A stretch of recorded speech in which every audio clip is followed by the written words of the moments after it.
ఉమ్మడి గోదావరి జిల్లా కుకునూరు మండలం తెలుగుదేశం పార్టీ అధ్యక్షుడు ములిశెట్టి నాగేశ్వరరావు ఎన్టీ రామారావు 30వ వర్ధంతి సందర్భంగా కుకునూరు మెయిన్ సెంటర్ నుండి ర్యాలీగా బయలుదేరి పాత రామాలయం వద్ద ఉన్న తెలుగుదేశం పార్టీ జెండాను ఆవిష్కరించి ఎన్టీ రామారావు చిత్రపటానికి నివాళులు అర్పించి వారు చేసిన సేవలు స్మరించుకొని కొనియాడారు. ఈ కార్యక్రమంలో కుకునూరు మండల కూటమి అధ్యక్షులు, నాయకులు మరియు కార్యకర్తలు భారీ సంఖ్యలో పాల్గొన్నారు. అనంతరం కుకునూరు మండలం తెలుగుదేశం పార్టీ అధ్యక్షుడు ములిశెట్టి నాగేశ్వరరావు ఇంటి వద్ద అన్నదాన కార్యక్రమం నిర్వహించారు.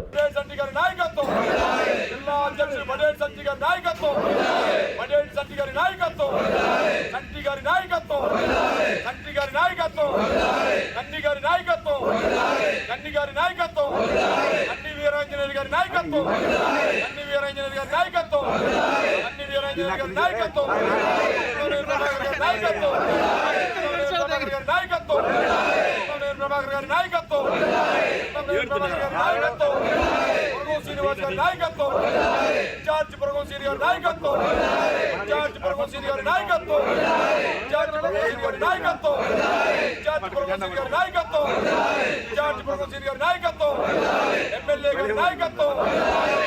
గారి నాయకత్వం